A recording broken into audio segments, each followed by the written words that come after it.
Hello everyone, political science class में आपका स्वागत है। इस वीडियो क्लास में हम डिस्कस करेंगे लिबर्टी को। और लिबर्टी पॉलिटिकल साइंस का एक बहुत ही इम्पॉर्टेंट कॉन्सेप्ट है। लिबर्टी को फ्रीडम भी कहते हैं। Both are synonym of each other.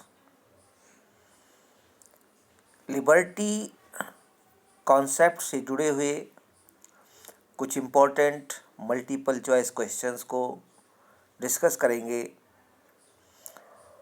और इस चैप्टर के माध्यम से या इन मल्टीपल चॉइस क्वेश्चंस के माध्यम से लिबर्टी के पूरे कॉन्सेप्ट को समझने का प्रयास करेंगे। We will try to understand the whole concept of liberty through the multiple choice questions. So let's start the discussion. First question is the slogan of liberty, equality and fraternity was given by dash or was given by whom? Slogan of liberty, equality and fraternity किसके द्वारा दिया गया? स्वतंत्रता, समता और बंधुत्व का जो नारा था वो किसने दिया? इसका राइट आंसर है रूसो। रूसो जो कि एक फ्रेंच फिलोसोफर था, पॉलिटिकल थिंकर था, पॉलिटिकल स्कॉलर था। उन्होंने यह स्लोगन दिया और ये स्लोगन उस समय दिया जब फ्रेंच रेवोल्यूशन का दौर था और इस स्लोगन ने फ्रेंच रेवोल्यूशन में बहुत इम्पॉर्टेंट रोल प्ले किया था। तो answer is Rousseau. Rousseau gave the slogan of liberty, equality and fraternity. Next question is, the word free has been taken from which language? The word free is the word of English language and this word has been taken from the English language. It is a English word, free. Free का मतलब स्वतंत्र होता है, free का मतलब independent होता है और फ्री से ही फ्रीडम बना है। तो ये इंग्लिश भाषा का शब्द है। नेक्स्ट क्वेश्चन है, the word liberty is made of the word Libre of which language? Liberty जो शब्द है वो किस भाषा के लिबर शब्द से बना है? Liberty has been made from the word of liber and this word is of Latin language. Okay, liber means भी फ्री होता है। लिबर का मतलब भी स्वतंत्र होता है या बंधनों का अभाव होता है, एब्सेंस ऑफ रेस्ट्रेंट्स होता है, खुला छोड़ देना होता है।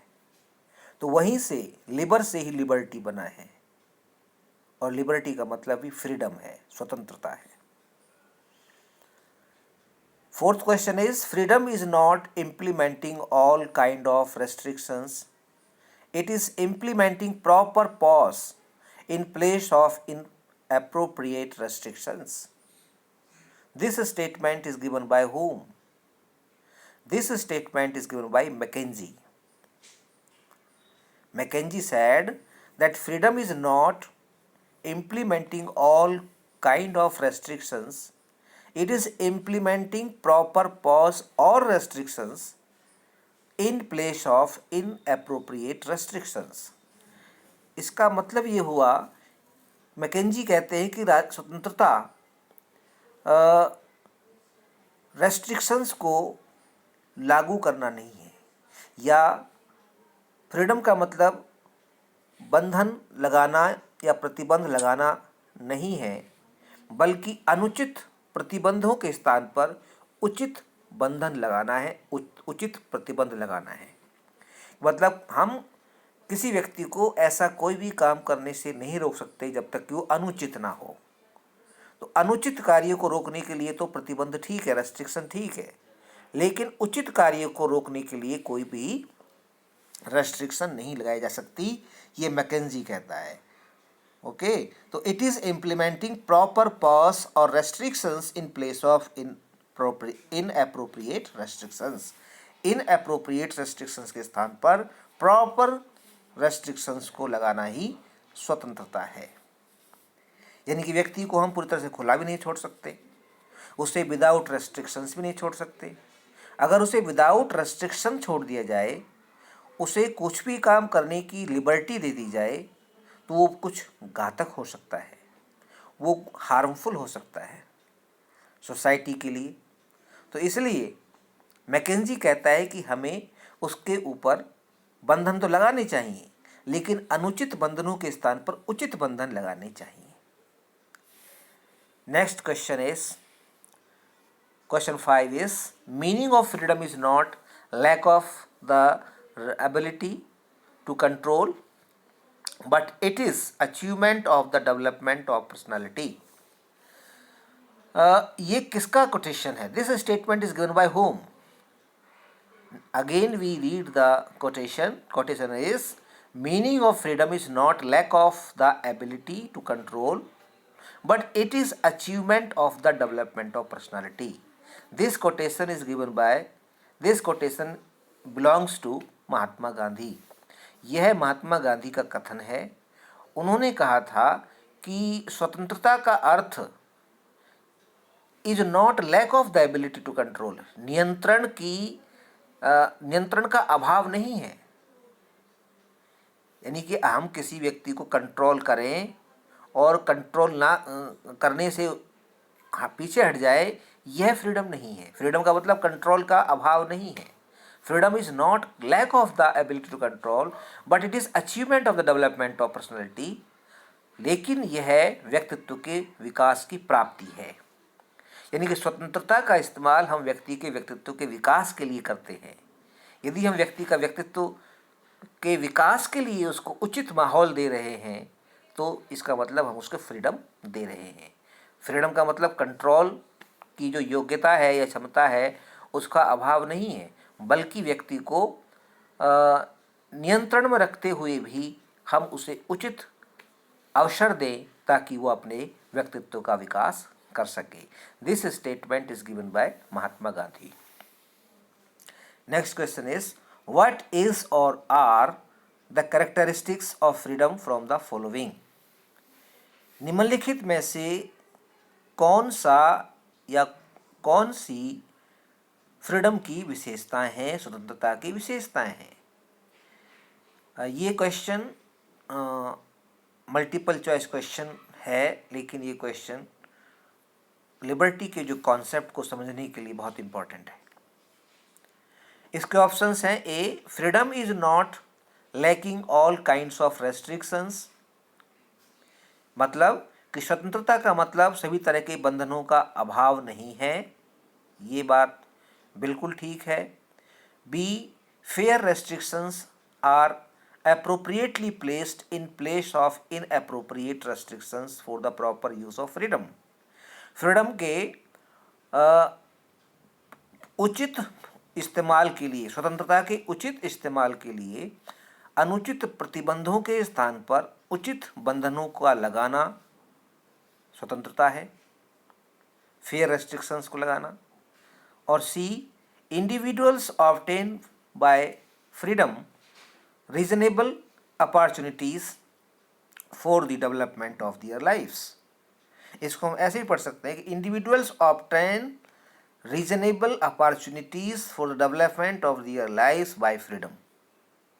यानी कि स्वतंत्रता के द्वारा ही व्यक्ति अपने जीवन के विकास के लिए, अपने व्यक्तित्व के विकास के लिए उचित और तार्किक अवसर प्राप्त करता है, पाता है. यानी कि अगर फ्रीडम नहीं दोगे आप, तो उसको अपने व्यक्तित्व के विकास के लिए अवसर नहीं मिलेगा. तो ये तीन जो कैरेक्टरिस्टिक्स हैं, और चौथा जो ऑप्शन है वो है ऑल ऑफ द अबाव. तो इसका उत्तर है ऑल ऑफ द अबाव. ये तीनों की तीनों ही फ्रीडम की कैरेक्टरिस्टिक्स हैं. तो freedom is not lacking all kinds of restrictions, number 1. B, Fair restrictions are appropriately placed in place of inappropriate restrictions for the proper use of freedom.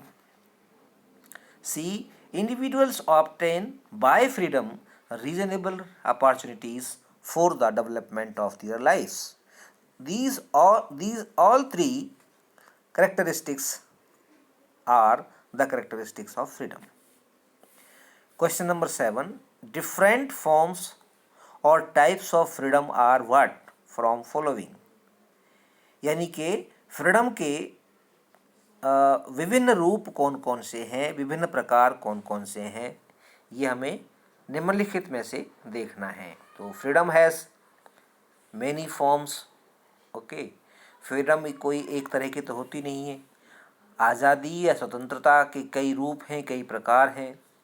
जैसे options हैं: A natural freedom, B civil freedom, C religious freedom और D all of the above. तो इसका correct answer है all of the above. Okay, तो freedom सिर्फ natural freedom ही नहीं है, ये सिविल फ्रीडम भी है. सिविल जिसको हम सोशल फ्रीडम भी कहते हैं. ये रिलीजियस फ्रीडम भी होती है और मॉरल फ्रीडम भी होती है. इसके अलावा इकोनॉमिक फ्रीडम भी होती है. Okay, so there are so many forms of freedom. स्वतंत्रता के कई रूप होते हैं. तो इसका उत्तर है ऑल ऑफ द अबाव. ये तीनों के तीनों इसके रूप होते हैं, तो उत्तर है all of the above. 8th question is, the literal meaning of the liberty is the lack of restrictions or restraints. The literal meaning of the liberty is the lack of restraints. Its pro scholars are, its pro scholars means its supporters are. इसके समर्थक कौन है इस कथन के, कि ये कथन कि स्वतंत्रता का अर्थ, स्वतंत्रता का वास्तविक अर्थ, स्वतंत्रता का साहित्यिक अर्थ रेस्ट्रिक्शंस का अभाव है, नियंत्रण का अभाव है या प्रतिबंधों का अभाव है. इसका समर्थन कौन करते हैं? A Hobbes, B Rousseau, C both, D none of the above. तो इसका आंसर है both. Hobbes, Rousseau and Locke. Locke also, खासतौर से हॉब्स और रूसो इसका ज़्यादा इसका समर्थन करते हैं कि liberty is the lack of restraints. यानी कि वो नेगेटिव एस्पेक्ट ऑफ लिबर्टी की बात करते हैं कि लिबर्टी के ऊपर कोई बंधन नहीं होने चाहिए, आज़ादी या स्वतंत्रता के ऊपर कोई बंधन नहीं होने चाहिए. इसका ज़्यादा समर्थन करते हैं हॉब्स और रूसो दोनों. 9th question is, before the state's existence mankind was in the natural state and people enjoyed complete freedom. Whose words are these? ये किसके वर्ड हैं? वर्ड क्या है कि बिफोर द स्टेट्स एग्जिस्टेंस, राज्य के अस्तित्व से पहले, जब राज्य अस्तित्व में भी नहीं आया था. Okay, mankind was in the natural state.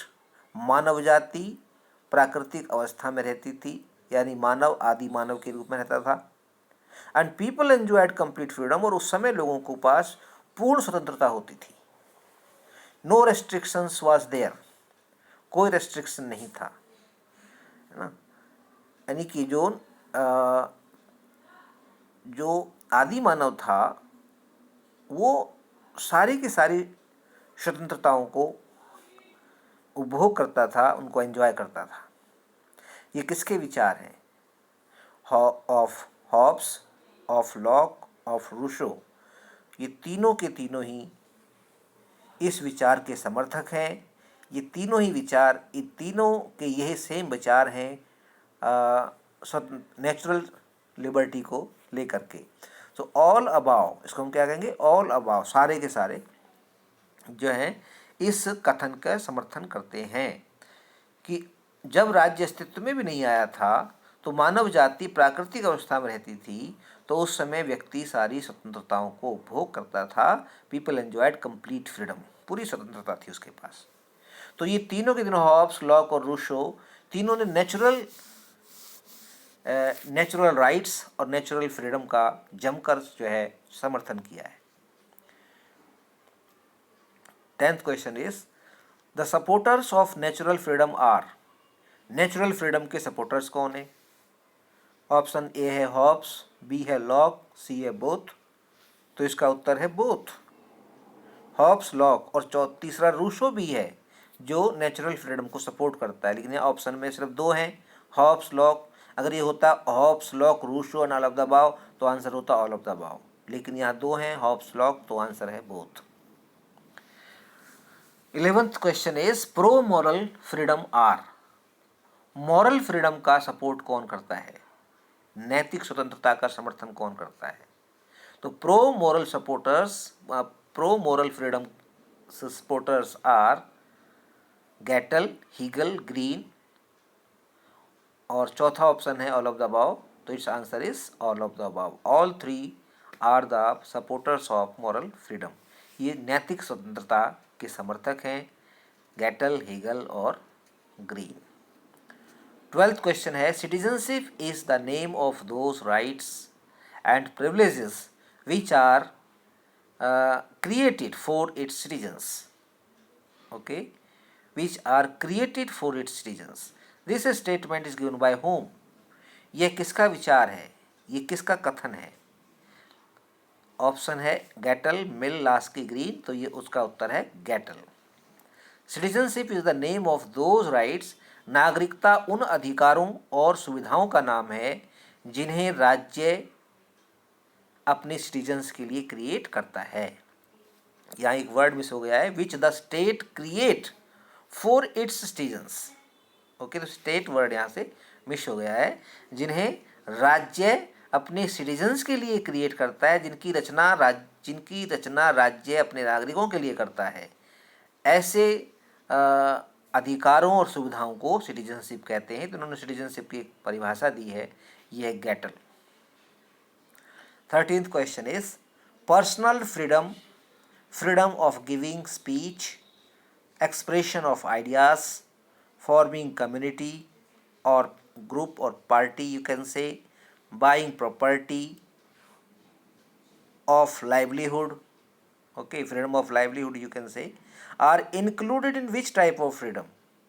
ये किस तरह की स्वतंत्रताएं हैं, है ना?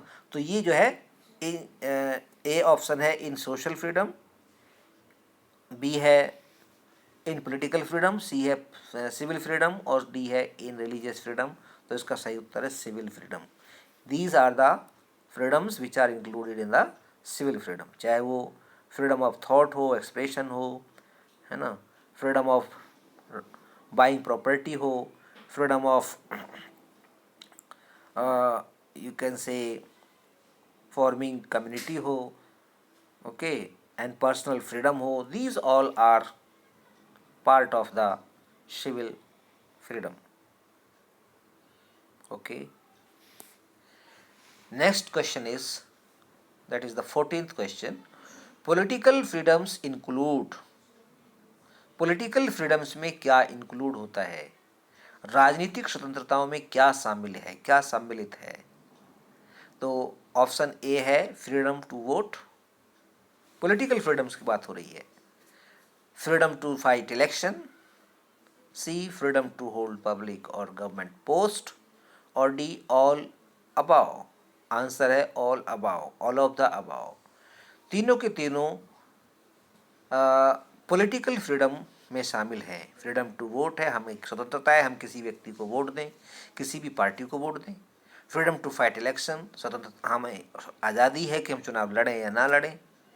ओके, कोई ज़बरदस्ती चुनाव लड़ा नहीं सकता हमें, और हम लड़ना चाहें तो हमें कोई चुनाव लड़ने से रोक नहीं सकता।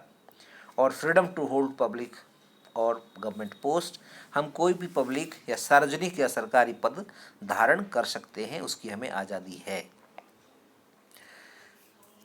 15th question is which of the following is not included in economic freedom. Economic freedom में शामिल नहीं है, नॉट इंक्लूडेड ना। क्वेश्चन को ध्यान से समझना चाहिए, इसमें ये नहीं कह रहा है कि which of the following is included, question is which of the following is not included in economic freedom. आर्थिक स्वतंत्रताओं में कौन सा सम्मिलित नहीं है निम्नलिखित में से? तो ऑप्शन ए देखते हैं, opportunity to earn livelihood, no it is included in economic, क्योंकि अपॉर्चुनिटी टू अर्न लाइवलीहुड, अपनी आजीविका कमाने का अवसर है ना, ये तो इकोनॉमिक फ्रीडम है। To have full capacity food, भरपेट भोजन प्राप्त करना, ये भी हमारी इकोनॉमिक फ्रीडम है। Participating in the actions of the government, यह राजनीतिक फ्रीडम है, ना कि इकोनॉमिक फ्रीडम। तो इसका उत्तर यही है, यही इकोनॉमिक फ्रीडम में इंक्लूड नहीं है। Right to work is also the part of economic freedom. तो it's right answer is participating in the actions of the government. Question 16 is political freedom is constitutional freedom. राजनीतिक स्वतंत्रता संवैधानिक स्वतंत्रता है, क्योंकि संविधान इसको देता है। And it means that people have right to elect their government, और इसका मतलब है कि लोगों की स्वतंत्रता, लोगों का अधिकार अपनी सरकार चुनने का, यानी कि लोगों का अपनी सरकार चुनने का अधिकार। पॉलिटिकल फ्रीडम का मतलब लोगों का सरकार चुनने का अधिकार। हुज स्टेटमेंट इज इट, ये किसकी स्टेटमेंट है? तो यह है लीकॉक। लीकॉक is the right answer of this question. उसने कहा है कि political freedom is a constitutional freedom and it means that people have right to elect their government. Okay, this quotation belongs to Leacock. 17th question is in economic freedom is included. In economic freedom is included. Economic freedom में क्या include है? Okay, तो economic freedom में देखते हैं, A है option fixed period of work, काम के निश्चित घंटे, यानी कि बिल्कुल ये इकोनॉमिक फ्रीडम है। और यह व्यक्ति का आर्थिक अधिकार भी है, इकोनॉमिक राइट भी है कि जब भी वो कहीं काम करेगा तो काम करने के कुछ समय निश्चित होता है। ऐसे नहीं कि आप वहाँ लगातार 15-20 घंटे काम करते रहो। अगर हम गवर्नमेंट जॉब में भी हैं तो 8 घंटे होते हैं काम करने के। अगर हम किसी सरकारी दूसरी सेवा में तो कहीं 6 घंटे भी होते हैं काम करने के। कहीं प्राइवेट जॉब कर रहे हैं तो वहाँ 8 घंटे से ज़्यादा आपसे काम नहीं ले सकते।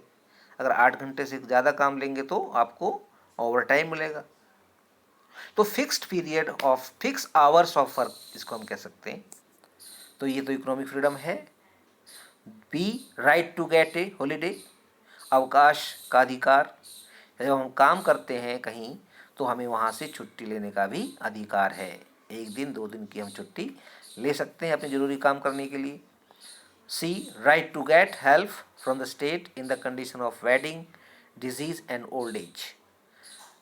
प्रत्येक कर्मचारी को, प्रत्येक जो कर्मचारी है, सरकारी कर्मचारी है जो खास तौर से, उसे अपने जो उसके चिल्ड्रन है, अपने बच्चे हैं, उनकी वेडिंग, उनकी शादी, उनकी डिजीज़ बीमारी, अपनी बीमारी या किसी परिवार के सदस्य की बीमारी, या ओल्ड एज बुढ़ापे में, वृद्धावस्था में सरकार से मदद लेने का अधिकार है। तो ये इकोनॉमिक फ्रीडम में शामिल है ये भी। और डी है ऑल ऑफ द अबाव, तो answer is all of the above. 18th question is freedom has dash aspects of freedom. स्वतंत्रता के कितने एस्पेक्ट्स होते हैं? स्वतंत्रता के कितने पहलू हैं, पक्ष हैं? तो स्वतंत्रता के 2 पहलू हैं। There are 2 aspects of freedom. One is negative aspect and another is positive aspect.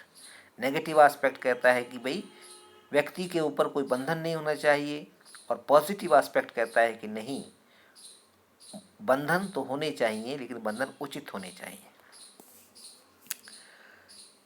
19th question is over his mind, body and soul, the individual is sovereign. Who said so? ये किसने कहा? Over his mind, body and soul, the man individual is sovereign. अपने मस्तिष्क पर, अपने शरीर पर और अपनी आत्मा पर व्यक्ति मालिक है, उसका व्यक्ति संप्रभु है। ये कोटेशन है J.S. मिल की, John Stuart Mill. Okay, option C is right answer, J.S. Mill, John Stuart Mill. Question number 20, under which articles of Indian Constitution the right to freedom is provided? So it is provided under article 19 to 22. 19 से 22 में स्वतंत्रता का अधिकार दिया हुआ है। Article 19 में 6 स्वतंत्रताएं दी गई हैं और उसके बाद 20, 21 और 22। 21 जो अंडर आर्टिकल 21 के तहत जो स्वतंत्रता मिली हुई है वो बहुत इम्पॉर्टेंट है, और आर्टिकल 21 के तहत जो हमें आज़ादी मिली हुई है वो आज़ादी हमारी एमरजेंसी के टाइम में भी हमसे नहीं छीनी जा सकती, जबकि हमारे all fundamental rights can be suspended during the emergency period. Okay, जब राष्ट्र में आपातकाल लग जाए, देश के अंदर आपातकाल घोषित हो जाए अंडर आर्टिकल 352, तो हमारे मौलिक अधिकार हमसे लिए जा सकते हैं, छीने जा सकते हैं, उन्हें सस्पेंड किया जा सकता है। But the freedom that has been provide under article 21 जो है हमारी इंडिविजुअल फ्रीडम है और राइट टू लाइफ है, जीवन का अधिकार और स्वतंत्रता का अधिकार, ये हमारा नहीं, व्यक्तिगत स्वतंत्रता और जीवन का अधिकार हमसे एमरजेंसी के टाइम में भी नहीं छीना जा सकता। ओके, तो under article 19 to 22 right to freedom is provided. Who is author of on liberty? On liberty is an essay that was written by J.S. Mill, John Stuart Mill, जिसने कहा है कि over his mind, body and soul the individual is sovereign. तो ये quotation जो है J.S. Mill की है, और J.S. मिल ने अपनी इसी किताब में ऑन लिबर्टी में ही उस कोटेशन को उसने दिया है। Question number 22, individual self regarding functions are, और J.S. मिल ने ही ऑन लिबर्टी अपनी जो पुस्तक कह लीजिए या उसको एस्से है वैसे तो वो, उस एस्से में उन्होंने व्यक्ति के कार्यों को दो भागों में बांटा है।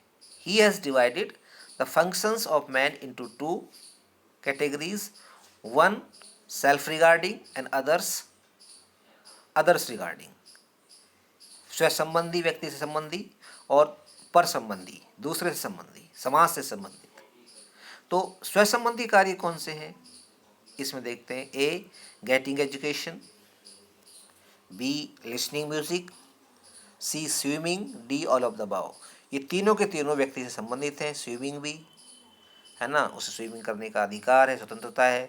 लिसनिंग म्यूजिक सुनने का अधिकार है, और गेटिंग एजुकेशन स्वतंत्रता है उसे कि वो शिक्षा प्राप्त करे या ना करे। लेकिन हाँ, जहाँ लिसनिंग म्यूजिक वाला है ये थोड़ा सा कंट्रोवर्शियल है कि इसमें व्यक्ति अगर अपने बंद कमरे में या मंद आवाज़ में, स्लो साउंड में अगर म्यूज़िक सुनता है तो ही ठीक है। अगर वो ये कहे कि मुझे तो म्यूज़िक सुनने का अधिकार है और मैं बहुत तेज़ आवाज़ में म्यूज़िक चलाऊंगा, तो ये अधिकार उसको नहीं है। यहाँ उचित प्रतिबंध उसके ऊपर लगाया जा सकता है। यानी कि अगर म्यूजिक सुनेगा और उससे दूसरा समाज या कोई व्यक्ति प्रभावित होता है, उसकी शांति भंग हो जाती है, उसको कोई कष्ट होता है, तो फिर उसकी इस लिबर्टी को छीना जा सकता है। तो listening music but in slow mode. 23rd question is individuals others regarding functions are. जैसे मैंने पहले बताया कि मिल ने व्यक्ति के कार्यों को दो भागों में बांटा है, एक उसके सेल्फ रिगार्डिंग और दूसरे अदर्स रिगार्डिंग, दूसरे से संबंधित। तो इसमें कौन से काम शामिल हैं? A not to promote vulgarity, B not smoking at public place, C obeying the law, okay, and D watching television at home. तो individuals others regarding functions are कौन से हैं? तो इसमें होना तो ये चाहिए था क्वेश्चन का कि individuals others regarding functions are not, कौन से नहीं है, है ना। तो इसमें डी ऑप्शन फिर ठीक बैठेगा। थोड़ा क्वेश्चन में इसमें एरर हो गया है, क्योंकि जो ऊपर के तीन हैं वो उत्तर है असली। ए नॉट टू प्रमोट वल्गरिटी, अशिष्टता ना फैलाना, not promote smoking at public place में स्मोकिंग नहीं करना, ओबेइंग द लॉ, कानून का पालन करना, ये सभी अदर्स रिगार्डिंग हैं। क्योंकि अगर इनको नहीं करेगा व्यक्ति तो फिर समाज में अराजकता फैलेगी, पब्लिक लॉ एंड ऑर्डर खराब होगा, दूसरों को परेशानी होगी, है ना। लेकिन वॉचिंग टेलीविजन एट होम ये उसका सेल्फ रिगार्डिंग फंक्शन है। तो ये इसमें थोड़ा सा क्वेश्चन में एरर है। तो इसका उत्तर डी, क्वेश्चन के अनुसार इसका उत्तर डी नहीं है, इसका उत्तर होना चाहिए था all of the above. 24th question is what are the safeguards of freedom. Freedom के सेफ गार्ड्स क्या हैं? फ्रीडम के संरक्षण या उसका प्रोटेक्शन कैसे किया जा सकता है? स्वतंत्रता को कैसे बचाया जा सकता है, उसे कैसे महफूज किया जा सकता है? स्वतंत्रता तो दे दी स्टेट ने, लेकिन उसे वह स्वतंत्रता व्यक्ति एंजॉय कर सके, इसके लिए कुछ सेफ गार्ड्स की ज़रूरत है। और वो सेफ गार्ड्स क्या हैं? स्वतंत्रता कब मिल सकती है व्यक्ति को? तो नंबर 1 या ए है provision of fundamental rights, B rule of law, C independent judiciary, D option है ऑल ऑफ द अबाव। तो इसका करेक्ट आंसर है ऑल ऑफ द अबाव, क्योंकि अगर ये तीनों के तीनों कंडीशंस होंगी तभी फ्रीडम मिलेगी। और ये तीनों के तीनों जो कंडीशंस हैं ये सेफ गार्ड्स ऑफ फ्रीडम है, कि स्वतंत्रता तभी आप उसको एंजॉय कर सकते हो जब आपको फंडामेंटल राइट्स दिए जाएं, और liberty should be given as a fundamental right also. जब रूल ऑफ लॉ हो कंट्री के अंदर, कोई मनमानी ना करे, कानून के मुताबिक लोग आचरण करें, तब आपकी स्वतंत्रता रह सकती है। और इंडिपेंडेंट जुडिशरी हो, यदि आपकी स्वतंत्रता को आपसे छीनना चाहे तो आप कोर्ट की शरण में जा सकते हो, और कोर्ट इंडिपेंडेंट होनी चाहिए। अगर कोर्ट पार्शियल हुई, कोर्ट में जो है उसमें फेवरेटिज्म हुआ, पक्षपात करने वाली हुई, तो फिर आपको जस्टिस नहीं मिलेगा और आपकी फ्रीडम को डैमेज पहुंच सकता है। तो इसलिए all of the above are the safeguards of the freedom. Question number 25, under which article freedom of speech and expression is given in Indian constitution? तो इट इज अंडर आर्टिकल 19, है ना। Under article 19 में पहली ही freedom है freedom of thought and expression, विचार और व्यक्ति स्वतंत्रता। 26, which restrictions have been laid on civil and individual freedom to prevent their misuse? यानी कि व्यक्ति के ऊपर उसके नागरिक और व्यक्तिगत स्वतंत्रता पर कौन से प्रतिबंध लगाए जा सकते हैं कि वो अपनी स्वतंत्रता का मिसयूज ना करे। इसके लिए है A for protection of national sovereignty and integrity, B for maintaining public law and order, C for preventing contempt of court, और डी है ऑल ऑफ द अबाव। तो इसका करेक्ट आंसर है ऑल ऑफ द अबाव। यानी कि व्यक्ति के ऊपर उसकी स्वतंत्रता के ऊपर प्रतिबंध लगाए जा सकते हैं कि यदि वो कोई ऐसा काम करता है जिससे राष्ट्र की एकता और अखंडता और उसकी संप्रभुता खतरे में पड़ती है तो उसे रोका जा सकता है। B public order law and order को मेंटेन करने के लिए उसे उसकी स्वतंत्रता को रोक सकते हैं हम। और सी है preventing contempt of court, court की अवमानना को रोकने के लिए भी, कि कोई व्यक्ति कोर्ट की अवमानना ना करे, इसलिए भी उस पर प्रतिबंध लगाए जा सकते हैं। 27th क्वेश्चन है कि from the point of view of protection of freedom who propounded the principle of separation of powers? Separation of powers का सिद्धांत किसने दिया है? सेपरेशन ऑफ पावर्स के सिद्धांत में मॉन्टेस्क्यू ने ये सिद्धांत दिया है। और मॉन्टेस्क्यू ने सरकार के 3 शक्तियां, 3 अलग अलग कार्य, 3 अलग अलग अंगों को उसने सौंपी हैं।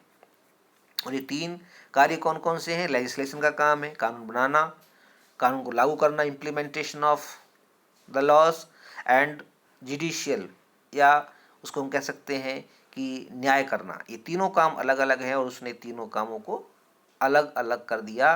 पहले ये सभी कार्य राजा के द्वारा किए जाते थे। तो इसको कहते हैं सेपरेशन ऑफ पावर, शक्तियों का पृथक्करण, शक्तियां अलग अलग करना, अलग अलग संस्थाओं को बांटना।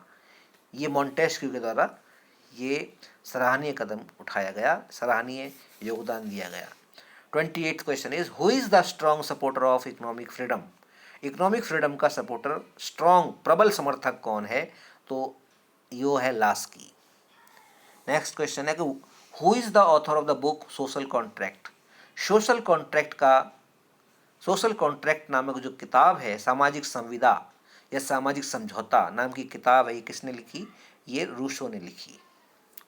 ओके, तो who is the author of the book social contract? Rousseau.